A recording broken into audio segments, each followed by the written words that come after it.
Assalamualaikum warahmatullahi wabarakatuh. Kami dari kelompok 3 Hukum Pidana membahas kasus tentang perkara pembunuhan berencana Holly Angela. Di kelompok 3 ini terdiri dari 7 anggota.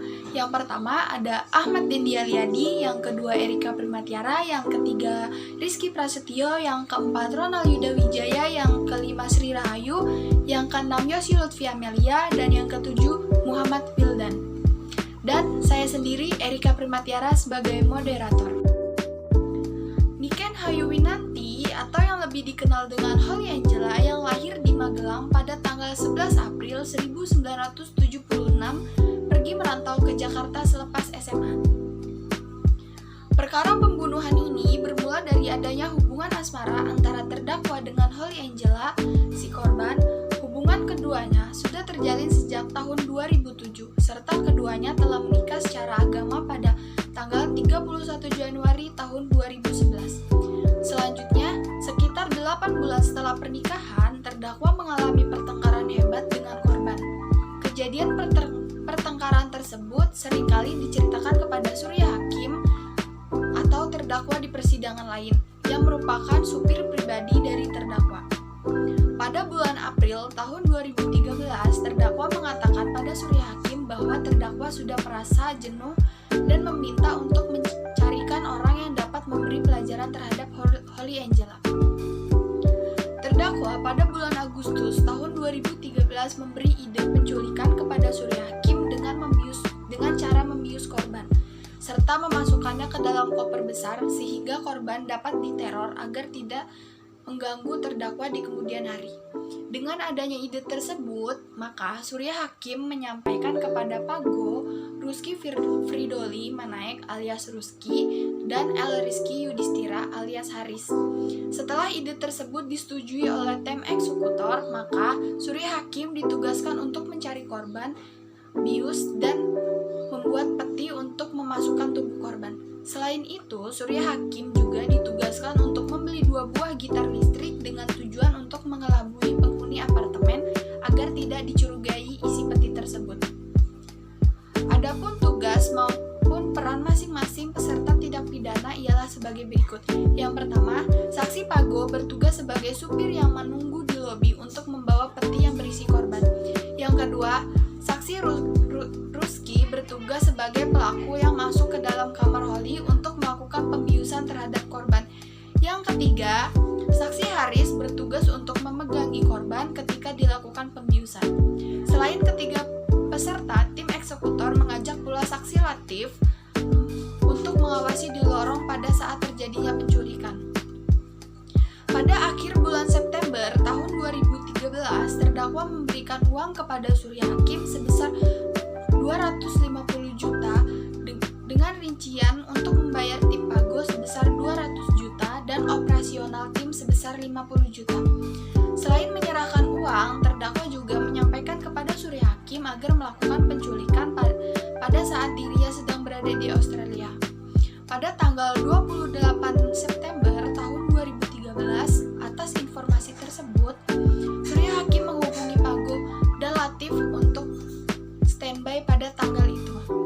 Pada tanggal 30 September tahun 2013, terdakwa mengirimkan pesan singkat BlackBerry Messenger kepada Surya Hakim yang menginformasikan bahwasannya korban akan pulang dari Cibubur jam 22.00 waktu Indonesia Barat atau jam 10 malam. Sekitar pukul jam 22.00 waktu Indonesia Barat, Surya Hakim mendapatkan kabar dari Pago jika korban sudah naik taksi dan sedang menuju apartemen Kalibata. Dengan adanya kabar itu, Ruski dan Haris bergerak masuk ke dalam kamar korban untuk mempersiapkan penculikan, sedangkan Latif ditugaskan untuk menunggu korban di depan lobi apartemen Kalibata untuk membuntuti korban. Pada pukul 22.30 waktu Indonesia Barat, korban sampai di apartemen Kalibata dan seketika itu pula diikuti oleh Latif. Sementara itu, Surya Hakim pergi ke lantai 9 melalui lift lorong C yang tidak menggunakan kartu akses untuk memantau perkembangan pelaksanaan eksekusi. Setelah korban telah sampai di kamarnya, Ruski langsung membuka korban dari belakang yang menyebabkan korban terjatuh. Haris yang melihat korban terjatuh langsung memukul bagian belakang kepala korban dengan menggunakan besi sebanyak 7 kali. Korban yang telah dipukul ternyata masih bisa berteriak. kecurigaan dari penghuni apartemen lainnya. Selang beberapa menit, satpam menggedor pintu kamar korban. Karena panik, kedua pelaku langsung lari melalui balkon kamar. Akan tetapi pada saat akan melarikan diri, Haris terpeleset dan jatuh dari balkon kamar. Terdakwa yang saat terjadinya kejadian sedang berada di Australia menanyakan hasil pelaksanaan kepada Surya Hakim. Dengan adanya pemberitahuan pelaksanaan yang tidak sesuai dengan rencana, terdakwa meminta kepada Surya Hakim untuk menghapus semua kontak BlackBerry Messenger terkait hal ini, membuang telepon genggam serta kartu telepon. Kemudian pada sorenya pada tanggal 1 Oktober 2013, Surya Hakim bertemu dengan tim Pago kecuali Rusky untuk membagi sisa uang hasil pembayaran tersebut sebesar 170 juta rupiah menjadi 4 bagian sama rata. Oleh karenanya masing-masing mendapatkan nominal sebesar 40 juta, sedangkan sisanya 10 juta akan diberikan kepada keluarga Haris yang telah meninggal dunia. Dengan adanya perbuatan pidana ini, maka terdakwa dan para peserta lainnya, Surya Hakim, Latif, dan Pago ditetapkan sebagai tersangka dan diajukan ke persidangan. Kendati demikian, antara terdakwa dengan peserta lainnya diajukan penuntutan secara terpisah sesuai dengan ketentuan pasal 124 KUHP. Meskipun KUHP diperbolehkan untuk dilakukan pemisahan berkas perkara, akan tetapi satu hal yang menarik untuk ditinjau, apabila dalam satu perkara atau kasus antara pelaku dan penggerak diadili oleh dua yurisdiksi pengadilan yang berbeda terkait hal ini, akan dijelaskan dan dilanjutkan lebih lanjut oleh bagian isu hukum. Dakwaan serta tuntutan jaksa penuntut umum. Terdakwa dalam perkara ini disidangkan pada Pengadilan Negeri Jakarta Pusat dengan nomor register perkara 468 Pidana B 2014 Pengadilan Negeri Jakarta Pusat. Penuntut umum dalam perkara mendakwa dengan dakwaan subsidiaritas yaitu primair menggerakkan untuk melakukan tindak pidana pembunuhan berencana pasal 340 JO pasal 55 ayat 1 kedua KUHP. Subsidiar menggerakkan untuk melakukan tindak pidana pembunuhan pasal 338 JO pasal 55 ayat 1 kedua KUHP. Lebih subsidiar menggerakkan untuk melakukan tindak pidana penganiayaan dengan rencana yang menyebabkan kematian pasal 353 ayat 3 JO pasal 55 ayat 1 kedua KUHP. Penuntut umum dalam perkara ini menuntut terdakwa dengan tuntutan berupa pidana penjara 4 tahun karena terbukti secara sah dan meyakinkan bersalah melakukan tindak pidana sebagaimana yang dimaksud dalam dakwaan lebih subsidiar pasal 353 ayat 3 JO pasal 55 ayat 1 kedua KUHP. Putusan Majelis Hakim. Dalam putusan Majelis Hakim Pengadilan Negeri Jakarta Pusat menyatakan terhadap dakwaan primer dan subsidiar dipandang tidak terbukti, akan tetapi terdakwa dipandang terbukti atas dakwaan subsidiar yaitu perbuatan penggerakan untuk melakukan penganiayaan dengan rencana yang menyebabkan kematian. Dalam amar putusan Majelis Hakim Pengadilan Negeri Jakarta Pusat yang tertulis 1. Menyatakan terdakwa Gatot Supiartono tidak terbukti secara sah dan meyakinkan bersalah melakukan tindak pidana dalam dakwaan primer dan dakwaan subsidiar. Yang kedua, membebaskan terdakwa dari dakwaan primer dan subsidiar.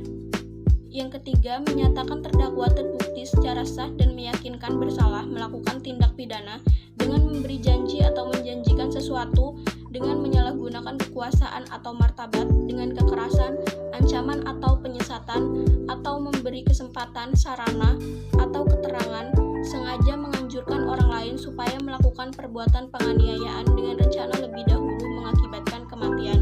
Yang keempat, menjatuhkan pidana terhadap terdakwa dengan pidana penjara selama 9 tahun. Yang kelima, menetapkan masa penahanan yang telah dijalani oleh terdakwa dikurangkan seluruhnya daripada pidana yang dijatuhkan padanya. Yang keenam, menetapkan agar terdakwa tetap ditahan, dan yang terakhir menetapkan barang bukti dan seterusnya. Atas putusan Pengadilan Negeri Jakarta Pusat, terdakwa beserta penasehat hukumnya tidak menyatakan keberatan atas putusan tersebut. Oleh karenanya dari pihak terdakwa menyatakan untuk menerima putusan tersebut. Dengan demikian dapat dikatakan bahwa putusan perkara Holly Angela atas terdakwa Gatot Supiartono dinyatakan berkekuatan hukum tetap. Sedangkan dalam berkas perkara yang terpisah, terdakwa Surya Hakim, Pago, dan Latif yang telah diputuskan oleh Pengadilan Negeri Jakarta Selatan dengan vonis terbukti melakukan tindak pidana pembunuhan berencana dengan penjara selama 17 tahun, Para terdakwa mengajukan banding ke Pengadilan Tinggi DKI Jakarta, lalu majelis hakim memberikan putusan memperkuat putusan Pengadilan Negeri, tetapi hanya merubah lamanya penjara menjadi 9 tahun. Dalam perkara ini, MAPPI meninjau terdapat beberapa isu hukum, baik secara kronologis, fakta, materi atau substansi, maupun formil. Secara garis besar, permasalahan isu hukum dalam perkara ini yakni permasalahan dalam pembuktian kronologi fakta. Adanya perbedaan pasal yang terbukti antara penggerak dengan orang yang digerakkan. Yang kedua, perbedaan keterangan antara terdakwa dengan saksi yang dihadirkan di persidangan. Yang ketiga, kurangnya majelis hakim dalam memberikan pertimbangan dalam putusan akhir. Secara material, terdakwa tidak dapat dimintakan pertanggungjawaban atas pasal 353 ayat 3 KUHP. Yang kedua, tidak didakwakannya percobaan penggerakan untuk melakukan penculikan sesuai dengan pasal 163 KUHP. Secara formil, adanya perbedaan kompetensi relatif antara decision-maker dengan plagiars. MAPPI menyusun kesimpulan serta saran yang dicantumkan pada bab akhir, sehingga anotasi ini diharapkan dapat menjadi rujukan atau referensi untuk perkara pidana maupun referensi untuk penulisan ilmiah. Permasalahan dalam pembuktian kronologis fakta, hal yang paling disorot ialah ketidakjelasan fakta mengenai isi pergerakan yang dilakukan oleh terdakwa terhadap para pelaku. Hal seperti ini akan menimbulkan suatu dampak atau implikasi yang besar terhadap aspek isu hukum yang lain. Contohnya itu mengenai perbedaan antara tuntutan atau putusan yang dijatuhkan terhadap terdakwa dengan para suri hakim, Pago dan Latif. Jika pelaku langsung melakukan suatu perbuatan yang tidak sesuai dengan isi perintah yang digerakkan, maka dari itu merupakan hal yang sangat penting untuk dianalisis mengenai isi perintah terdakwa yang ditunjukkan untuk para pelaku langsung. Ketidakjelasan fakta penggerakan menjadi semakin bertambah. Yang kedua, adanya perbedaan pasal yang terbukti antara penggerak dengan orang yang digerakkan dalam surat tuntutan. Namun demikian, tim penulis mendapat dua kesimpulan yang berkaitan dengan adanya perbedaan kualifikasi antara terdakwa dengan para pelaku langsung. Konsepsi penjabaran di atas dapat dikatakan tepat apabila majelis hakim maupun penuntut umum dapat memastikan bahwa yang pertama, fakta-fakta yang menyatakan terdakwa hanya menghendaki penganiayaan dengan konstruksi tersebut memang benar terjadi secara nyata. Hal ini didasarkan atas alat bukti yang cukup untuk mendalilkan bahwa kehendak terdakwa bukan untuk melakukan suatu pembunuhan. Yang kedua, tidak adanya fakta ataupun keterangan ahli yang menyatakan bahwa matinya korban bukan merupakan kausalitas dari kehendak penggerakan yang dilakukan oleh terdakwa. Perbedaan kronologis fakta pada surat dakwaan dengan keterangan saksi-saksi yang dihadirkan ke persidangan.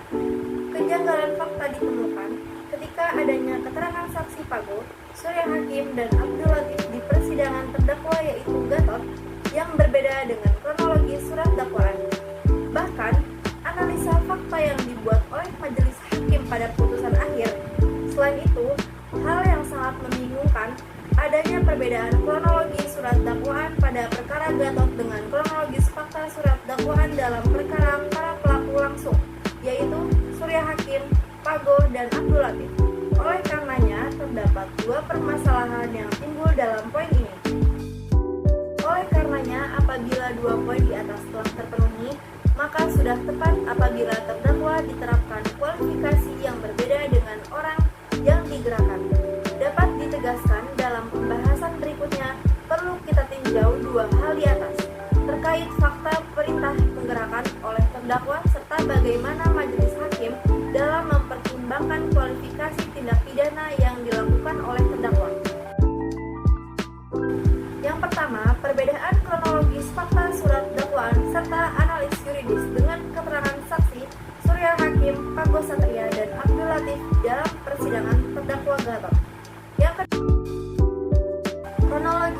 surat dakwaan yang pertama, saksi Pago menawarkan cara untuk membunuh korban dengan cara perampokan di taksi.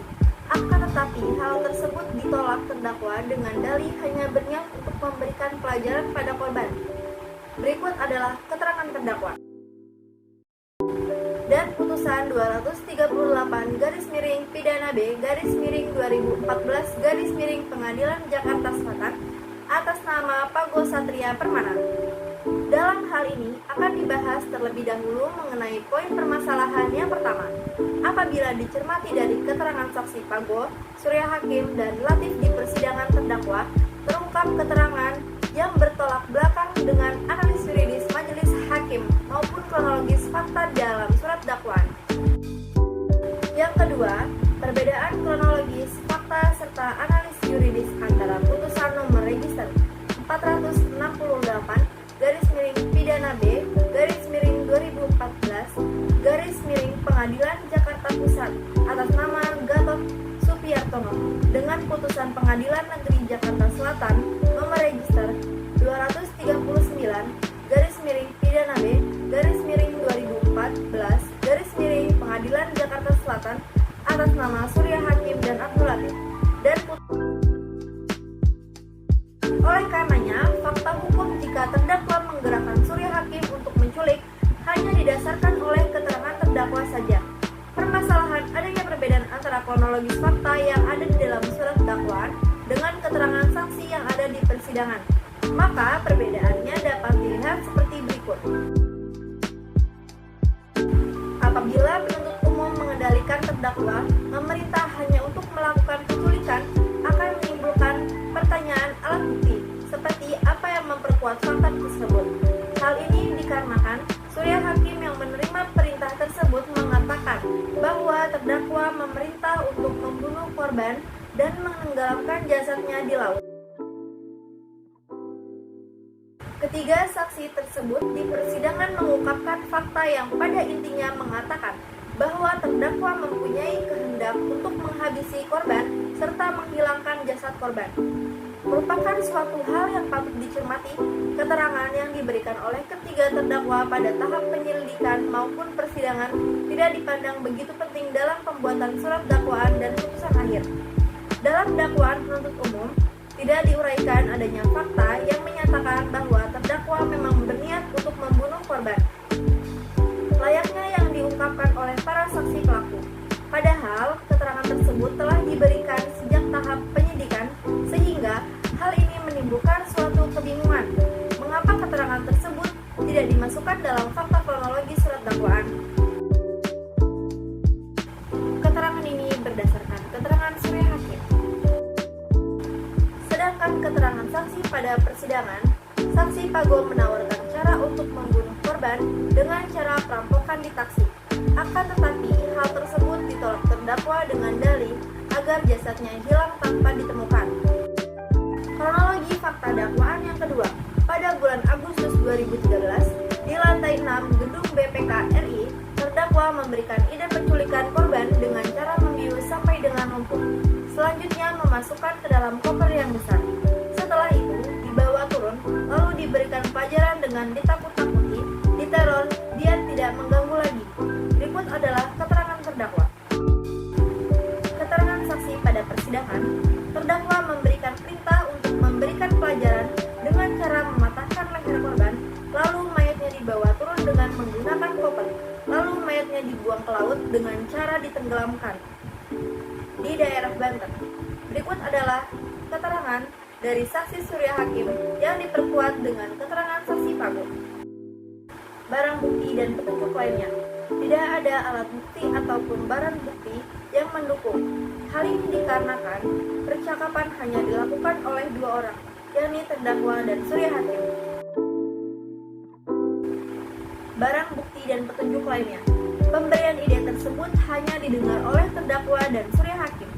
Akan tetapi, Surya Hakim menyampaikan ide tersebut kepada saksi Pago pada bulan Agustus 2013. Kronologi fakta dakwaan selanjutnya. Pelaksanaan eksekusi dilakukan dengan cara membius korban sampai tidak sadar dan memasukkan ke dalam peti. Berikut adalah keterangan terdakwa. Sedangkan keterangan dengan cara pelaku Rusky membekap korban dari belakang dan korban langsung terjatuh dan teriak-teriak. Selanjutnya Haris memukul kepala korban dengan menggunakan besi sebanyak 7 kali. Berikut adalah keterangan yang diucapkan oleh saksi Surya Hakim, Pago, dan Latif. Barang bukti dan petunjuk lainnya. Permasalahan yang timbul dari fakta kronologis pada bagian ini adalah tidak adanya saksi yang melihat secara langsung.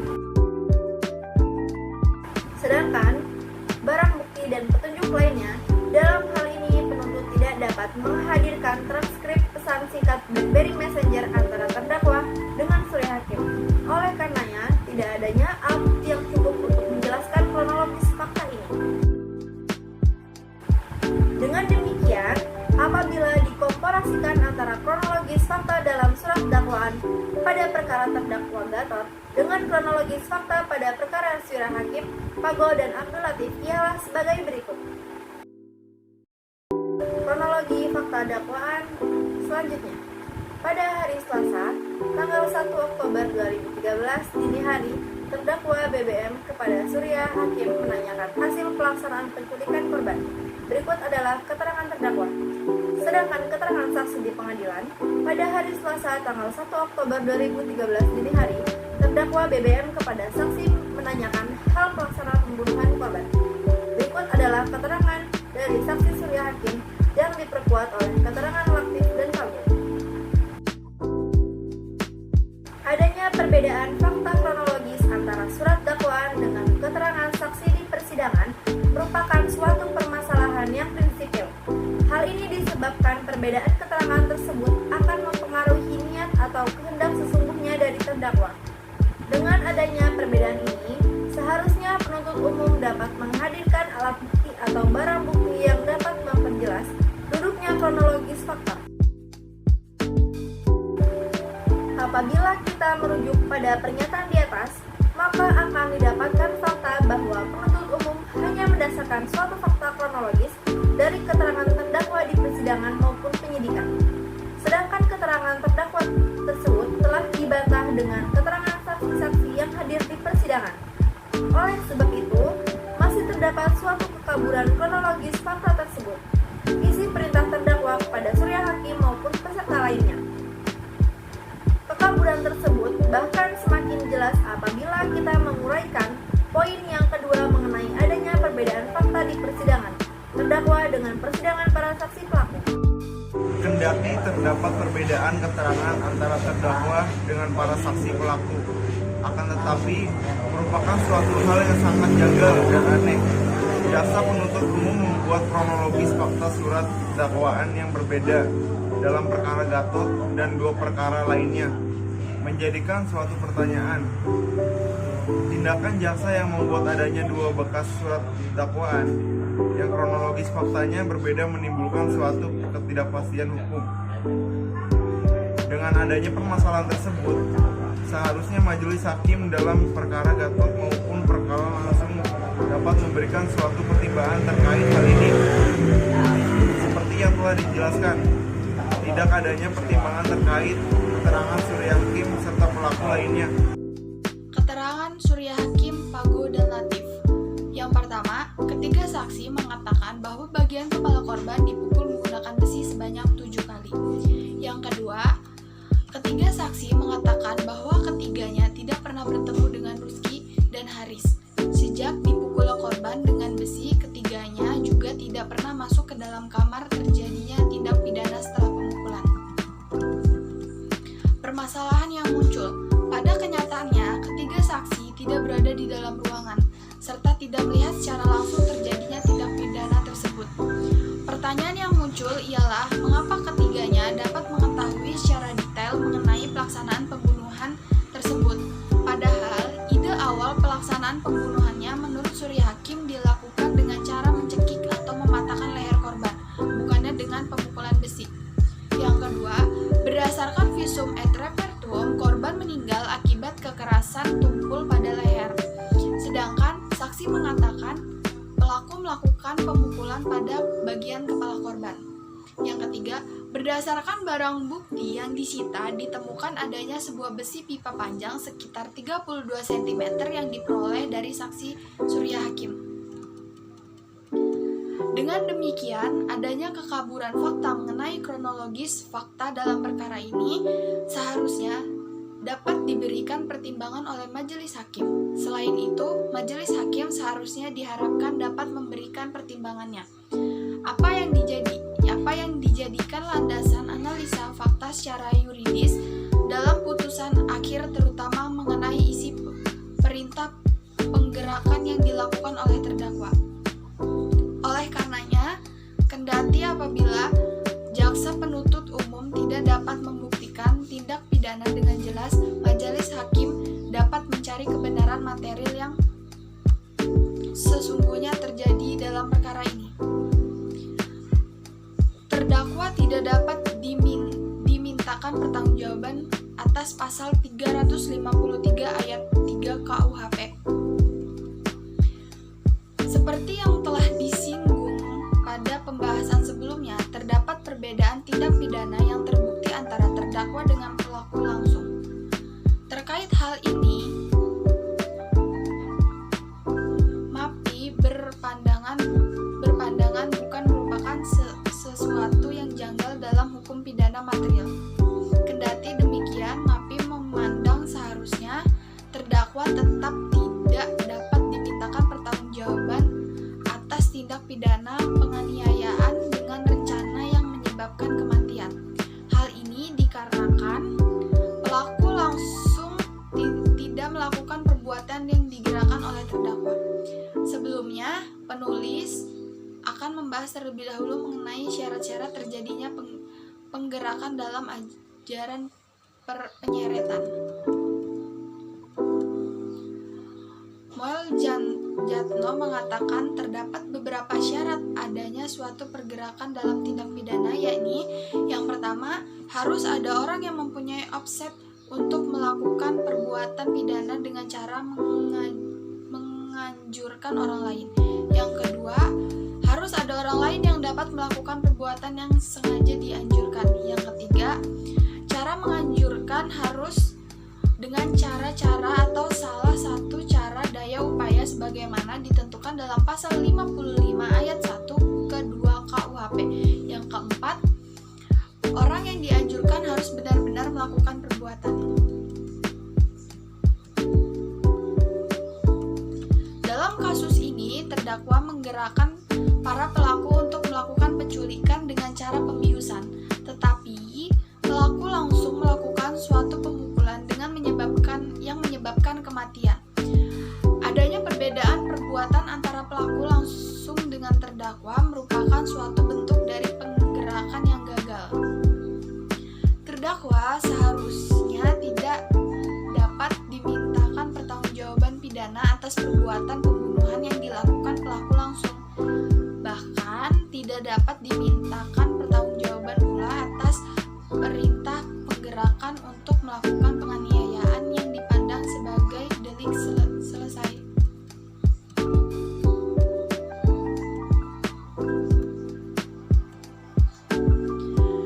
Dari pertimbangan majelis hakim dalam unsur penganiayaan, maka dapat didapatkan suatu pemahaman bahwa majelis hakim memandang perbuatan pelaku langsung yang menyebabkan korban meninggal mempunyai suatu korelasi dengan penggerakan terdakwa untuk melakukan penganiayaan. Konsepsi tersebut merupakan suatu kesalahan dalam hukum pidana, dikarenakan perbuatan yang dilakukan oleh para pelaku langsung tidak memenuhi syarat-syarat kesamaan cara untuk mewujudkan kehendak yang menyebabkan syarat terjadi suatu pergerakan tidaklah terpenuhi. Dengan tidak terpenuhinya suatu pergerakan, maka MAPI berpandangan terdakwa tidak dapat dimintakan pertanggungjawaban.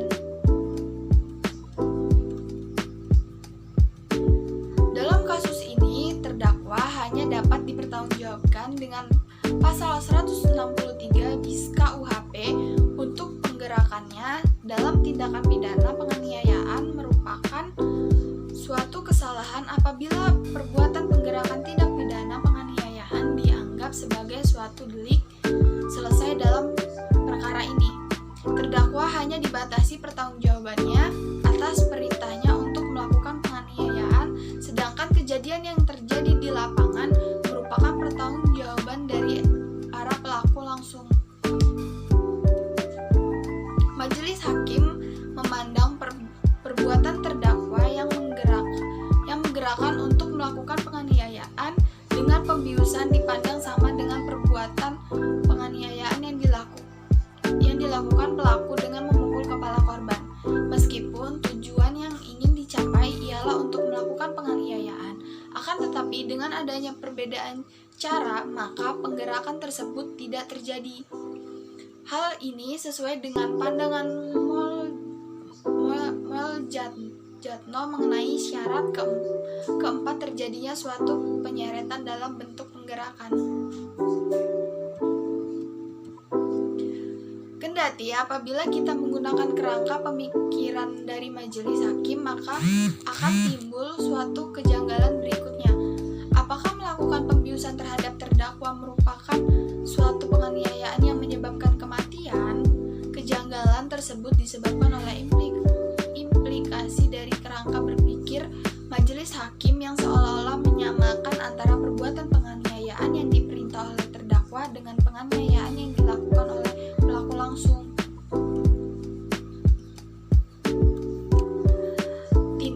Tidak didakwanya percobaan penggerakan untuk melakukan penculikan sesuai dengan pasal 163 bis KUHP.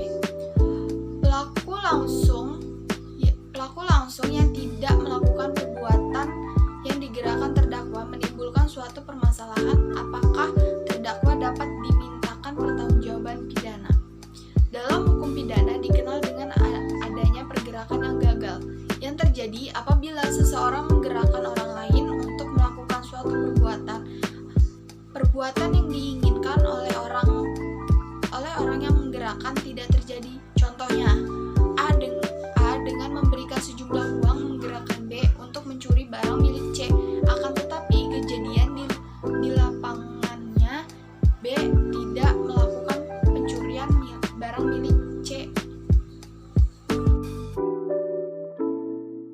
Tujuan dari pasal 163 KUHP ialah untuk memidana niat atau kehendak jahat, kendati tindak pidana tidak terjadi. Pasal 163 KUHP berbunyi sebagai berikut. 1. Barang siapa dengan salah satu daya upaya yang tersebut dalam pasal 55 angka 2 membujuk orang lain akan melakukan kejahatan, dan jika kejahatan itu atau percobaannya yang dapat dihukum tidak terjadi, dihukum penjara selama-lamanya 6 tahun atau denda sebanyak-banyaknya. Akan tetapi tidak boleh sekali-sekali dijatuhkan hukuman yang lebih berat daripada yang dijatuhkan. 2. Aturan ini tidak berlaku baginya jika kejahatan atau percobaan akan itu yang dapat dihukum tidak terjadi lantaran hal-hal yang tergantung dari kemauannya sendiri. Dengan adanya pasal di atas, penggerakan yang gagal merupakan suatu kejahatan yang berdiri sendiri. Dalam hal ini, penggerakan yang gagal tetap akan memidana bagi penggerak, meskipun orang yang digerakkan sama sekali tidak melaksanakan perbuatan yang digerakkan.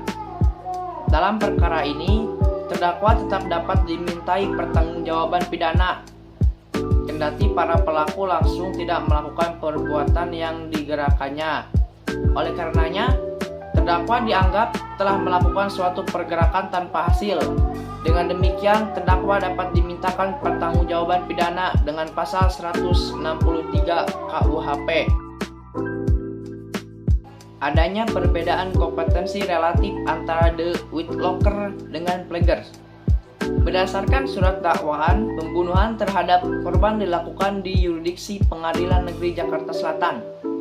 Dalam surat dakwaan tertulis sebagai berikut, bahwa terdakwa Gatot Supartono pada waktu-waktu yang sudah tidak dapat diingat lagi, pada antara bulan April sampai dengan bulan Agustus 2013 atau setidaknya dalam tahun 2013, bertempat di lantai 6 gedung BPK Republik Indonesia di Jalan Jenderal Gatot Subroto nomor 31 Jakarta Pusat, atau setidaknya pada suatu tempat yang masih termasuk dalam wilayah hukum Pengadilan Jakarta Pusat. Berdasarkan surat dakwaan pada bulan Agustus 2013 di lantai 6 gedung BPK, terdakwa memberikan ide penculikan Holly Angela dengan cara diambil dari kamar apartemen dengan bius. Setelah lumpuh, lalu tubuh Holly Angela dimasukkan ke dalam koper yang besar yang muat badannya. Sebenarnya dalam KUHP pasal 84 sampai 86 mengatur penentuan yurisdiksi pengadilan didasarkan atas 1. Berdasarkan locus delicti pasal 84 ayat 1 KUHP. 2. Berdasarkan domisili terdakwa dan domisili sebagian besar saksi pasal 84 ayat 2 KUHP. 3. Berdasarkan penetapan atau keputusan Menteri Kehakiman pasal 85 KUHP. 4. Wewenang Pengadilan Negeri Jakarta Pusat terhadap tindak pidana yang dilakukan di luar negeri pasal 86 KUHP. Dari uraian surat dakwaan di atas terlihat bahwa penentuan yurisdiksi pengadilan yang berwenang mengadili didasarkan atas locus delicti terjadinya tindak pidana pasal 84 ayat 1 KUHP. Pasal 84 ayat 1 berbunyi sebagai berikut. Pengadilan negeri berwenang mengadili segala perkara mengenai tindak pidana yang dilakukan dalam daerah hukum. Menurut Clairen dan Nisbur, dilihat secara teoritis terdapat 4 teori mengenai locus delicti, yaitu 1. Ajaran perbuatan material. Ajaran ini memandang locus delicti dari perbuatan formil semata. 2. Ajaran instrumen atau alat. Ajaran ini berkaitan dengan delik yang dilakukan dengan sebuah alat. 3. Ajaran terciptanya akibat. Menurut ajaran ini, menurut Clairen dan Nisbur, dilihat secara teoritis terdapat 4 teori mengenai locus delicti, yaitu 1. Ajaran perbuatan material. Ajaran ini memandang locus delicti dari perbuatan formil semata. 2. Ajaran instrumen atau alat. Ajaran ini berkaitan dengan delik yang dilakukan dengan sebuah alat. 3. Ajaran terciptanya akibat. Menurut ajaran ini, penentuan locus delicti didasarkan dari tempat akibat terjadinya tindak pidana. 4. Ajaran yang keempat disebut ajaran terjadi di mana-mana. Dalam konteks perkara Holly, delik pokok yang didakwakan ialah pasal 353 ayat 3 KUHP. Yang ketiga, kendati penggerak dibatasi pertanggungjawabannya, tidak serta-merta penggerak dilepaskan dari pertanggungjawaban pidana. Terdakwa tetap dapat dimintakan pertanggungjawaban pidana dengan menggunakan pasal 163 BIS KUHP. Akan tetapi, penuntut umum tidak menggunakan delik tersebut untuk meminta pertanggungjawaban. Seharusnya penuntut umum dapat mengerti mengenai tujuan dan adanya pasal 163 BIS KUHP sehingga dapat menetapkan pasal tersebut untuk terdakwa.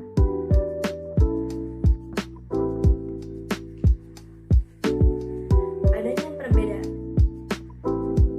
Yang keempat, adanya perbedaan kewenangan yurisdiksi pengadilan negeri antara seorang penggerak dengan orang yang digerakkan merupakan suatu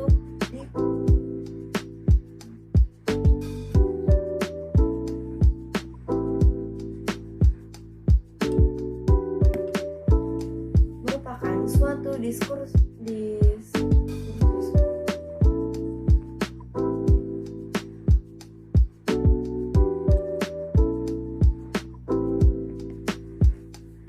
merupakan suatu diskursus tersendiri dalam suatu ajaran pernyataan. Dalam perkara ini, adanya pemisahan yurisdiksi pengadilan antara penggerak dan orang yang digerakkan menimbulkan implikasi bagaimana kerangka berpikir konstruksi senioritas.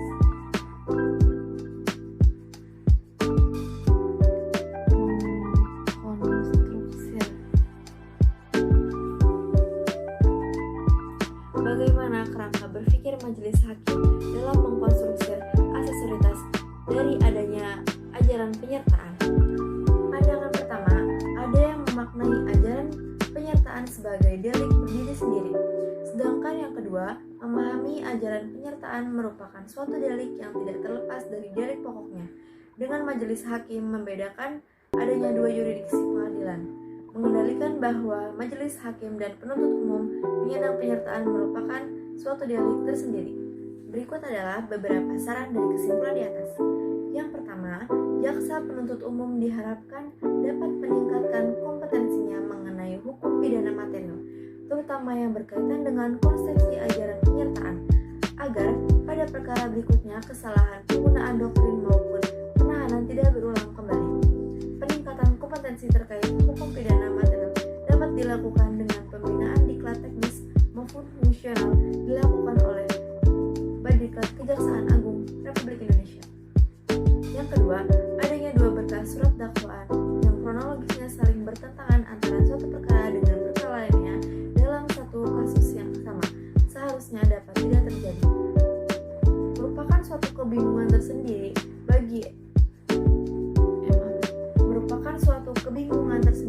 bagi MAPPI mengapa hal tersebut dapat terjadi dalam institusi kejaksaan.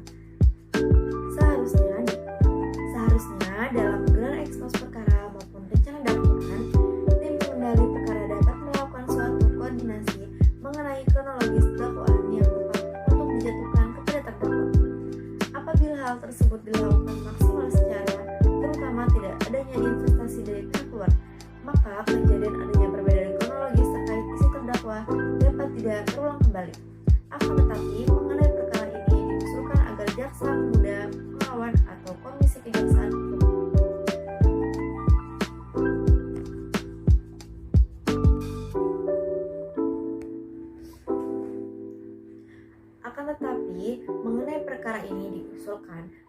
Jaksa Agung Muda Pengawasan atau Komisi Kejaksaan untuk melakukan investigasi.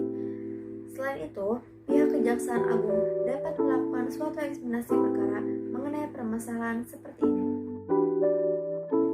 Yang kedua, adanya dua berkas surat dakwaan yang kronologisnya saling bertentangan antara suatu perkara dengan perkara lainnya dalam satu kasus yang sama, seharusnya dapat tidak terjadi. Merupakan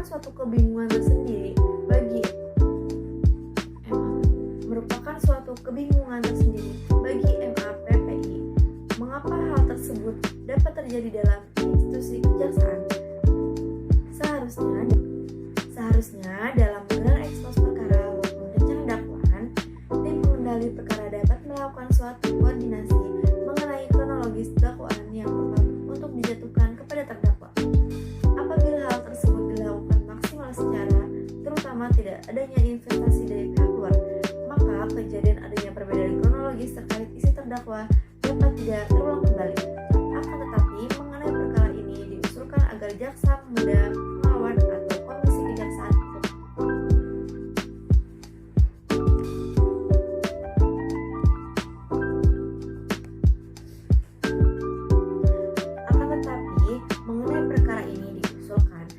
Jaksa Agung Muda Pengawasan atau Komisi Kejaksaan untuk melakukan investigasi.